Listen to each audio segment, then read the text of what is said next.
Hey, welcome back to Niche Arcade. This is going to be my wrap up for Planet of Lana. Um, Probably going to start doing this for all my videos. Let's see how it goes. This is going to be a new format here. Basically, once I'm done playing the game, I'd just like to give you a quick wrap up about my final thoughts, how I felt about it.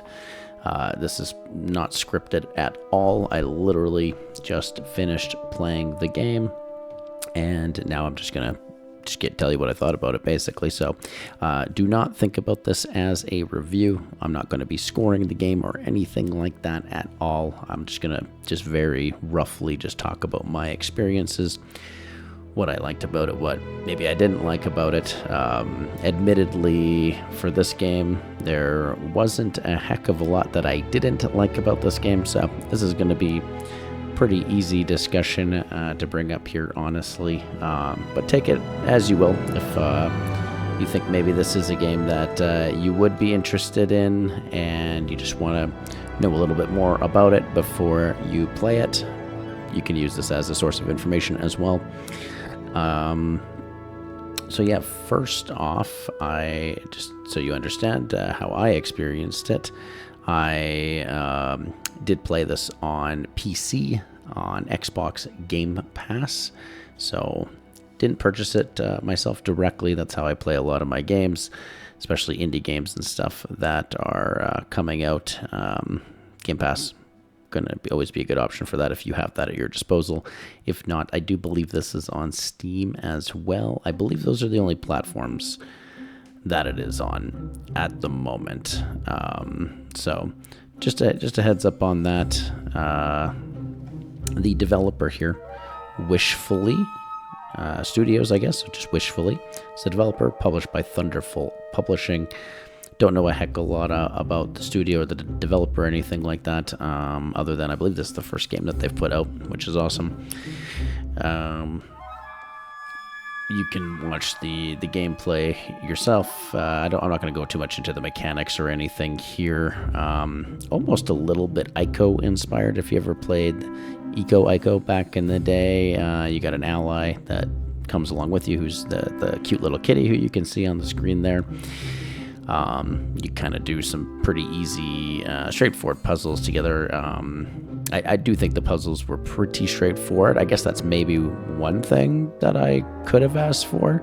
It's maybe a couple more difficult puzzles or something like that, but honestly, wasn't a big deal at all. I guess the benefit of that is the pacing of the game I thought was really good. So I might have got stuck on a puzzle for a little bit, but it never felt too difficult that I couldn't get through it or anything like that. So if you have any concerns about the difficulty of this being a puzzle game or anything like that, I do not see that being a barrier to entry here at all.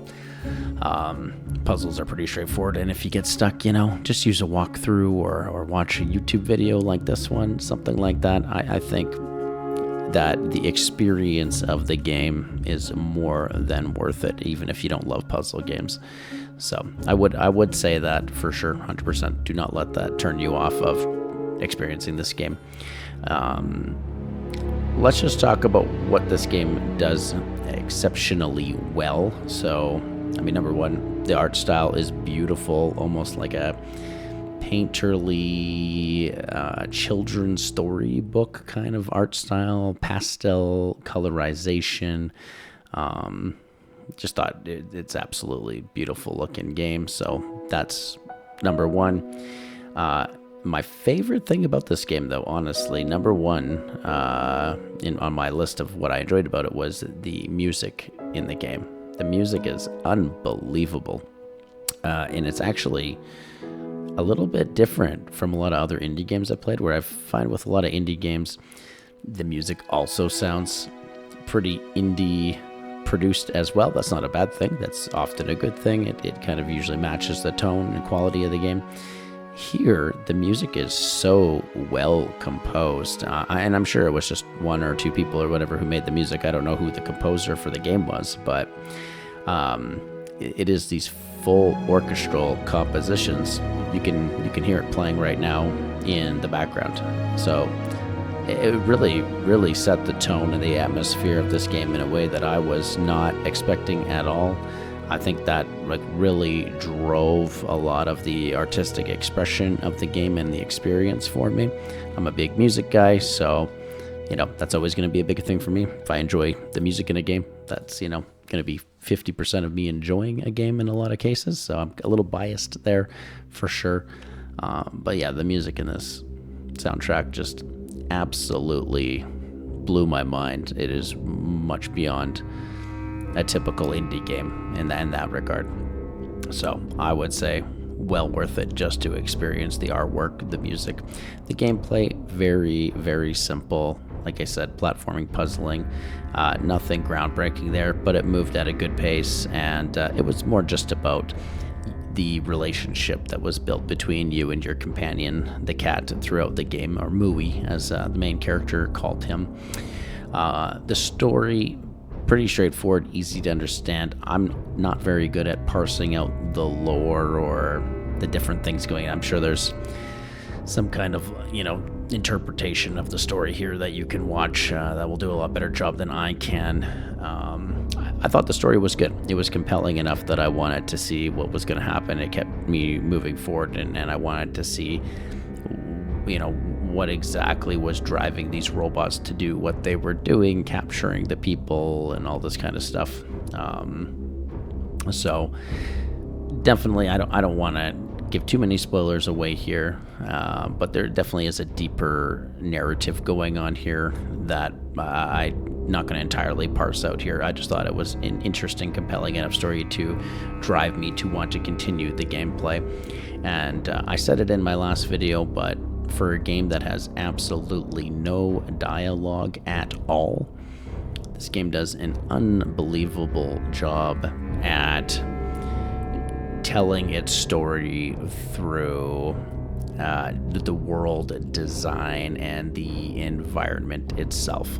And I love that. That is my favorite thing in video games.